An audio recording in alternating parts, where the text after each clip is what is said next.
मुख्य कारणों में संधिवात में साइनोवियम में इन्फ्लामेशन होता है, उसमें अटैक होता है, उसमें जो है सेल्स अटैक करते हैं जिसके कारण पूरी समस्या होती है। जबकि कार्टिलेज का डिजनरेशन जो है, उपास्थि का जो घिसावट है, ये ऑस्टियोआर्थराइटिस में मुख्य कारण होता है। यह रूमेटॉइड आर्थराइटिस यंग एज में स्टार्ट हो जाता है जो कि 25 से 50 के बीच में होता है, जबकि गठियावात है जो 40 और 50 की उम्र के पश्चात शुरू होता है। रूमेटॉइड आर्थराइटिस में जो जोड़ों का इन्वॉल्वमेंट होता है वो छोटे छोटे जोड़ इन्वॉल्व होते हैं, जैसे उंगलियां हैं, कलाई है, एंकल है। जबकि ऑस्टियोआर्थराइटिस में जो मेन वेट बेयरिंग होते हैं, जो हिप जॉइंट, नी जॉइंट और स्पाइन है, वो इन्वॉल्व होते हैं।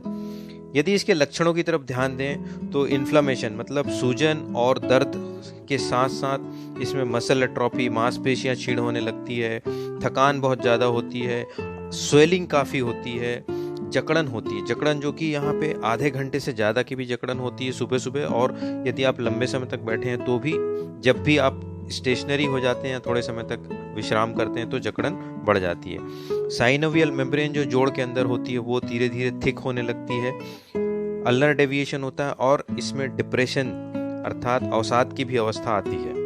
सेम कंडीशन यदि हम गठियावात के साथ में कंपेयर करें तो इसमें कोई सिस्टमिक सिम्टम नहीं होते, अर्थात थकान और फीवर जैसी स्थिति इसमें कम होती है, लेकिन इसमें जोड़ों का जो इनलार्जमेंट है, बोनी जो प्रॉब्लम्स है वो ज़्यादा होती है, डिफॉर्मिटी ज़्यादा होती है, विकृति ज़्यादा होती है, जोड़ के पास ज़्यादा पेन होता है।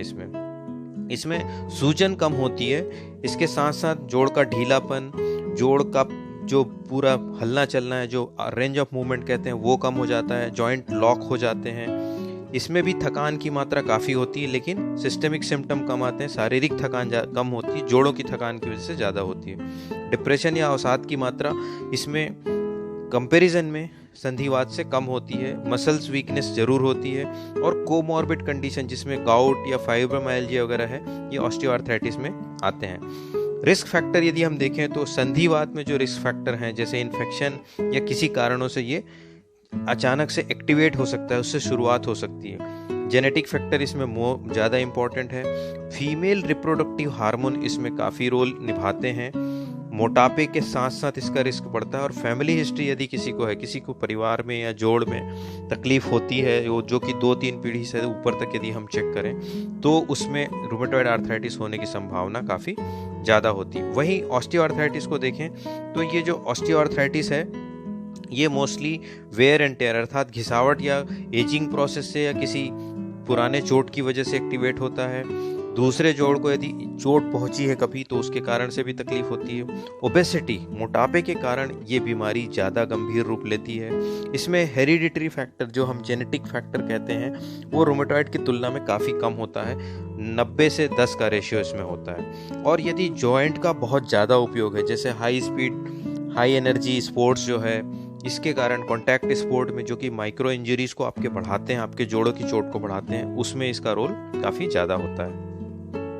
इसकी डायग्नोसिस को यदि हम देखें तो ब्लड टेस्ट में ESR, CRP, सीरम टेस्ट में रूमेटॉइड फैक्टर और ACPA का रोल संधिवात में बहुत ज़्यादा है।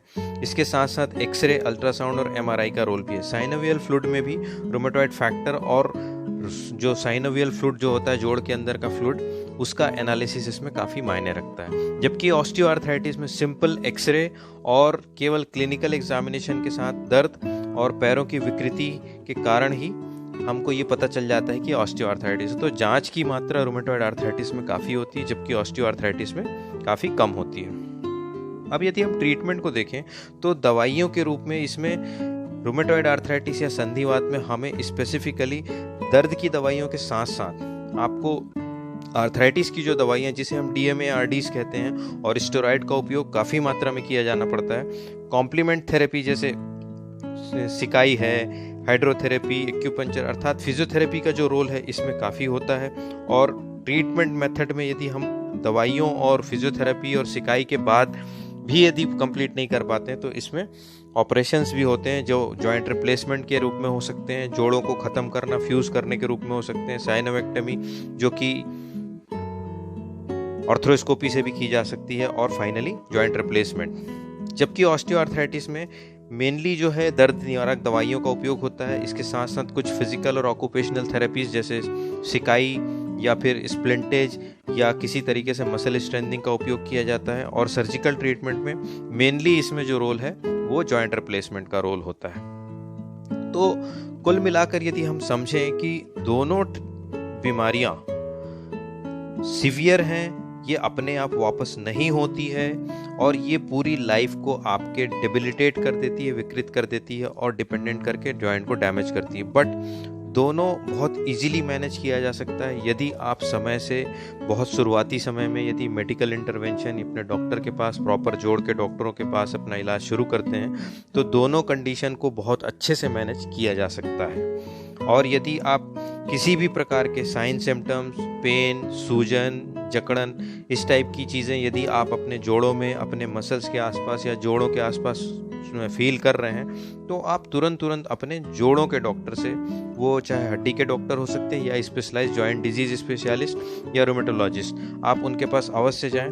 और यदि आपको ऐसा लगता है तो हमारा कॉन्टैक्ट नंबर भी नीचे है जिसमें आप आराम से तुरंत कॉन्टैक्ट करके अपॉइंटमेंट ले सकते हैं, डिस्कस कर सकते हैं और उसके पश्चात आप अपना ट्रीटमेंट करा सकते हैं। आज के लिए बस इतना ही। धन्यवाद। रूमेटॉइड आर्थराइटिस, ऑस्टियोआर्थराइटिस और आर्थराइटिस के बारे में और बहुत सारी चीज़ें, इसे कैसे बचा जा सकता है, इनका ट्रीटमेंट क्या है, इनके बारे में हम आपको अवेयर करते रहेंगे। तब तक के लिए बहुत बहुत धन्यवाद।